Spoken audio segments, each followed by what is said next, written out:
বেরিয়ে এসে রাস্তার মধ্যে অথবা শহীদ মিনারের মধ্যে শপথটি নেওয়া, তাহলে আমার মনে হয় এই উত্তাপটি বোঝা যেত। আমরা কয়েকদিন আগে দেখেছি যে কোন এক স্বনামধন্য সাংবাদিক বলেছে যে বিপ্লবীদের রক্তের কথা বলে একটা অট্টহাসি দিয়েছে। তিনি এই অট্টহাসি কেন দিয়েছেন? কারণ তিনিও এই জুলাই আগস্ট গণঅভ্যুত্থানের উত্তাপটি বুঝতে পারেনি, এবং এই অট্টহাসির মাধ্যমে তিনি যে কুলনেস দেখিয়েছে, এই কুলনেস দেখানোটাই ওনার কাছে স্বাভাবিক মনে হয়েছে। কারণ এই উত্তপ্ত রাস্তায় যদি সরকার নেমে এসে শপথ নিত, তাহলে হয়তো বা এই উত্তাপটি বোঝা যেত। তো এইগুলো আসলে মনের ক্ষোভ, যেগুলো প্রকাশ করার কখনো কোথাও সুযোগ পাই না, অথবা পেলেও সেভাবে করতে পারি না, কিন্তু আজকে এখানে করছি। এই যে জুলাই চার্টার, সেটি যে বাস্তবায়নের প্রক্রিয়া, সেটি এই জুলাই চার্টার তৈরি করার আগে এই বাস্তবায়নের প্রক্রিয়া নিয়ে আলোচনা করা উচিত ছিল। তারপরে এই জুলাই চার্টার তৈরি করা উচিত ছিল আমার মতে।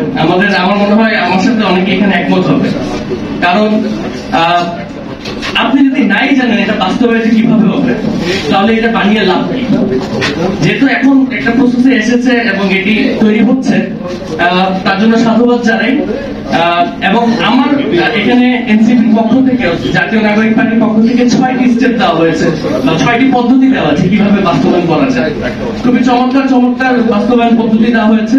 আমাদের হাদি ভাই কথা বলে গিয়েছে, এবং আমাদের যে খালেদ সাইফুল্লাহ ভাই যিনি ছিল, তিনি একটি খুব গুরুত্বপূর্ণ কথা বলে গিয়েছে যে এর আগেও একটা সিনেমা হলের ঘটনাকে কেন্দ্র করে সংবিধান অ্যামেন্ডমেন্ট করা হয়েছে। তো আমাদেরকে তো এই যে জানতাম এখানে একটা গোল টেবিল বৈঠক হবে, তো সেই প্রিপারেশন নিয়ে আসা হয়েছে। হঠাৎ করে এইভাবে মঞ্চ পেয়ে প্রিপারেশনটা একটু ঠিকঠাক নেই। তো আমি প্রথমেই ধন্যবাদ জানাচ্ছি যারা আয়োজক দলে রয়েছে, জাতীয় নাগরিক পার্টি আমাদেরকে এখানে ডেকেছে, আমাদের মনের ভাব প্রকাশ করার একটা সুযোগ করে। আমরা অনেক সম্মানিত, এবং আমার বিশ্বাস আমাদের যত শরীর পরিবার এখানে এসেছে, যারা বাইরে আছে, সবাই সম্মানিত। কিন্তু আমরা আরো বেশি সম্মানিত হতাম যদি এই যে ঐক্যমত কমিশন যেই এটি বানিয়েছে, সেখানে যদি শহীদ পরিবারদের প্রতিনিধিকে রাখা যেত। রাখা সম্ভব হয়নি।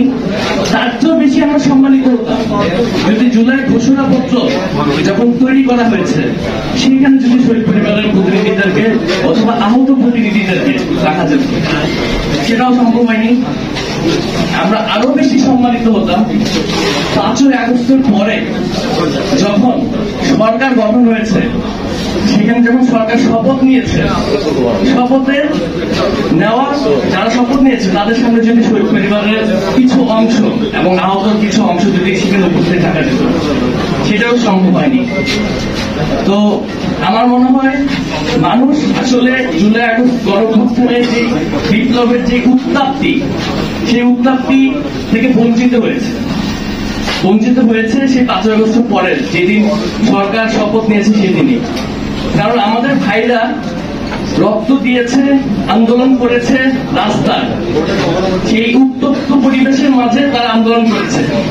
কিন্তু এই বিপ্লবের পরে যে সরকার এসেছে, সেই সরকার শপথ দিয়েছে এসি রুমে বসে।